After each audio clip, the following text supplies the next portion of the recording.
Hello বন্ধুরা, হঠাৎ করে যদি মিষ্টি খেতে মন করে তাহলে এই মিষ্টি খুব সহজেই ঘরে মাত্র 10 থেকে 15 মিনিটের মধ্যেই বানিয়ে নাও। আর খুবই সহজ পদ্ধতিতে মাত্র একটি উপকরণ দিয়ে, আবার সেটা বাড়িতে থাকা যদি উপকরণ বাড়িতেই থাকে তো প্রথমে আমি একটা বাটিতে জল নিয়ে নিয়েছি। আমি এখানে 2 বাটি জল দিয়েছি, কেননা আমি 1 বাটি এখানে ময়দা নিয়েছি, ওই জন্য 2 বাটি জল নিয়েছি। এখানে জলটা এইভাবে ফুটে গেলে, আমি এখানে দেখাতে পারিনি বন্ধুরা, এখানে তোমার একটা হাতে ময়দা ঢালতে হবে আর একটা হাতে ময়দাটাকে ভালো করে জলের সঙ্গে মিশিয়ে নিতে হবে। তো আমি ক্যামেরাটা স্ট্যান্ড করতে পারিনি, ওই জন্য আমি তারপরে দেখাচ্ছি। তো তোমরা একটা হাতে ময়দা ঢালবে গরম জলে, আর একটা হাতে ভালো করে মিশিয়ে নিবে। তো এই রকম দেখো হয়ে গেছে। এবারে ভালো করে 5 থেকে 10 মিনিট ভালো করে এরকম নেড়েচেড়ে আনতে হবে। তারপরে জল ময়দার থেকে হালকা ছেড়ে গেলে, এরকম কড়াইতে লেগে গেলে ভাববে এখানে হয়ে গেছে। তো এখানে এই দেখো ভালো করে এদিক সেদিক নেড়ে নেড়ে আমি ময়দা থেকে জলটাকে মরে গেলে তারপরে এটাকে আমি বের করে আনবো।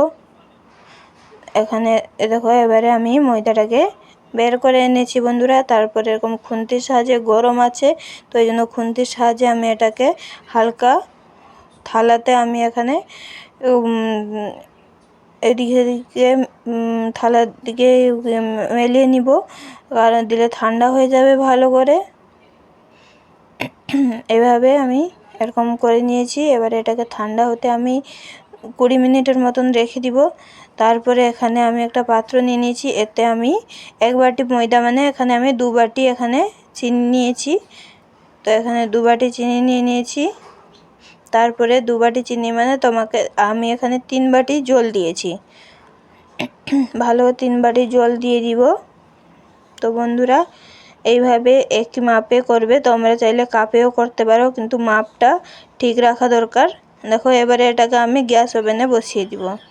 এরপরে ময়দাটা আমি 20 মিনিটের পরে চলে এসেছি, ময়দাটা ঠান্ডা হয়ে গেছে। দেখো দেখেই বোঝা যাচ্ছে থালা থেকে ভালোভাবে কত সুন্দর উঠে আসছে। এবারে আমি এটাকে ভালোভাবে হাতের দ্বারা ম্যাশ করে নিব ভালো করে। এই দেখো হাতে লেগে যাচ্ছে, এরকম কোনো ভয় নেই,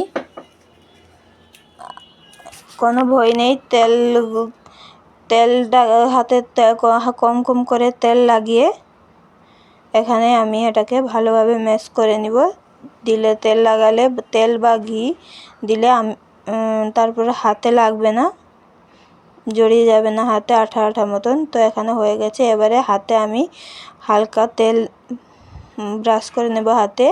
এবারে কম কম লেচি, ছোট ছোট লেচি কেটে এটাকে আমি একটা লম্বা লম্বা করে, যেমন ল্যাংচা হয় সেইভাবে আমি এটাকে লম্বা লম্বা করে মিষ্টিগুলো বানিয়ে নিব।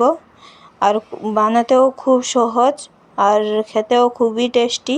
তো চলো এইভাবে আমি বানিয়ে নিয়েছি। এভাবে আবার একটি আমি সেমভাবে করে দেখাচ্ছি। সেমভাবে এরকম লম্বা লম্বা করে মিষ্টিগুলোকে বানিয়ে নিতে হবে। আর এরকম একটু একটু ফাটল থাকলে কোনো অসুবিধা নেই, কারণ মিষ্টিতে এরকমই ফাটল হয়ে যাবে এমনিতেই। তো চলো এরকম করে নিয়েছি, ভালো করে সাইজ করে নিতে হবে। তো এরকম আমি পরপর সেম একই রকমভাবে আমি মিষ্টিগুলোকে করে নিব হাতের দ্বারা। তো ভালো করে এরকম তোমরা চাইলে গোলও শেপ করতে পারো, আমি এখানে লম্বা লম্বা করে নিয়েছি, লম্বা লম্বা করলে দেখতে ভালো লাগবে। তো ভালো করে সাইজ করে আমি এখানে এটা করে নিব ভালো করে। তো এবারে আমি সব মিষ্টিগুলো একে একে করে নিচ্ছি, দেখো কত সুন্দর হয়েছে। এবারে সব মিষ্টিগুলো আমি এখানে একে একে করে নিয়েছি। দেখো একটা তুলে দেখাচ্ছি, এইভাবে হয়েছে, তোমরাও এইভাবে করে নিবে। আর তোমরা চাইলে গোলও করতে পারো। তো এভাবে হয়ে গেছে। এবারে এখানে চিনি শিরাটাকে আমি আপনাদের দেখাবো কেমনভাবে হয়েছে। দেখো এখানে চিনি শিরা হয়ে গেছে তারপরে আমি গ্যাস ওভেনটা বন্ধ করে দিয়েছি। এরকম হাতে লেগে লেগে থাকবে, স্লিপ করবে, দেখো কোনো একতার দুতার কিছুই হবে না। এমনি হাতে থেকে যেমন মধু লেগে থাকলে যেমন দেখায় সেই রকমই হবে, একটু হাত থেকে স্লিপ করবে, তো সেই রকমই একটু আঠা আঠা লাগবে, তখনই ভাবে হয়ে গেছে। এবারে আমি কড়াইতে তেল দিয়ে দিয়েছি। এরকম যখন বুঁদ বুঁদ করে তেলটা গরম হয়ে যাবে তখনই এক একটা করে এখানে মিষ্টিগুলোকে আমি এখানে ছেড়ে দিব। তো তেলের সঙ্গে যতটাই লাগবে ততটাই দিতে হবে, বেশি না। তো এরকম আমি এক একটা করে দিয়ে দিয়েছি। তো এখানে আমি 5-6টা দিয়েছি, আর তোমরা বেশি তেল নিলে বেশি তেলও দিতে পারো, যেরকম তেলে সেরকম দিবে। তো এবারে একটু 2 মিনিটের মতন থাকলে এই দেখো হালকা ফুলে ফুলে গেছে। এবারে উল্টে পাল্টে নিতে হবে, ভালো করে উল্টে পাল্টে নিতে হবে। এরকম করে নিচে হালকা হালকা লাগলে তারপরে উল্টে পাল্টে নিতে হবে। এই দেখো কত সুন্দর উল্টে আসছে। তো বন্ধুরা এরকমই উল্টে পাল্টে নিতে হবে। যখন নিচের সাইডে হালকা হালকা করে এরকম লেগে যাবে তখনই তারপরে দেখো আবার 5 মিনিটের পরে আমি হালকা ফ্লেমেই রেখেছিলাম, মাঝারি ফ্লেমে। তো দেখো এইভাবে ফেটে ফেটে গেছে। এইভাবে ফেটে ফেটে যাবে তখন আবার উল্টে পাল্টে নিতে হবে, কারণ এইভাবে না ফাটলে ওই চিনি রস এর মিষ্টির ভিতরে ঢুকবে না, তো কোনো অসুবিধা নেই এরকম ফেটে গেলে। তো বন্ধুরা এইভাবে আমি এটাকে একটা কালার দিয়ে আনবো। এরকম ব্রাউন কালারের হয়ে গেলে এবারে আমি এটাকে তুলে ওই চিনি রস সব গরম ছিল, যেরকম আঙুল ভিজানো থাকে এরকমভাবে আমি গরম গরম তুলে আমি ওই চিনি শিরার মধ্যে আমি মিষ্টিগুলোকে দিয়ে দিয়েছি। তো সেমইভাবে আমি আবার ওই মিষ্টিগুলোকে দিয়ে দিব। তো আমি 2-3 মিনিটের মতন গ্যাসটাকে বন্ধ করে রেখেছিলাম, তারপরে আমি ওই মিষ্টিগুলোকে আবার দিয়ে দিলাম। তো বেশি গরম তেলে দেওয়া হবে না, তাহলে ওপরটা হয়ে যাবে, ভিতর দিকে তেল যাবে, ভিতরের দিকে হবে না।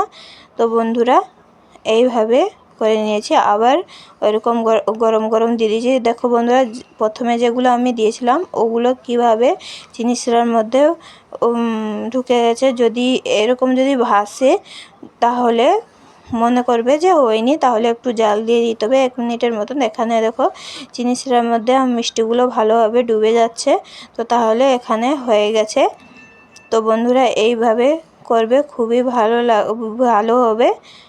তো আমি চামচের দ্বারা একটু একটু ভিতরের দিকে ইয়ে করে দিয়েছি। দেখো কত সুন্দর জলের সঙ্গে মিষ্টিগুলো ডুবে গেছে চিনি শিরার সঙ্গে। তো বন্ধুরা এইভাবে করলে খুবই সুন্দরভাবে চিনি শিরার সঙ্গে মিষ্টিগুলো মিশে যাবে, তাহলে আর জাল দিতে হবে না। আমি একটা ভেঙে দেখাচ্ছি কত সুন্দর হয়েছে।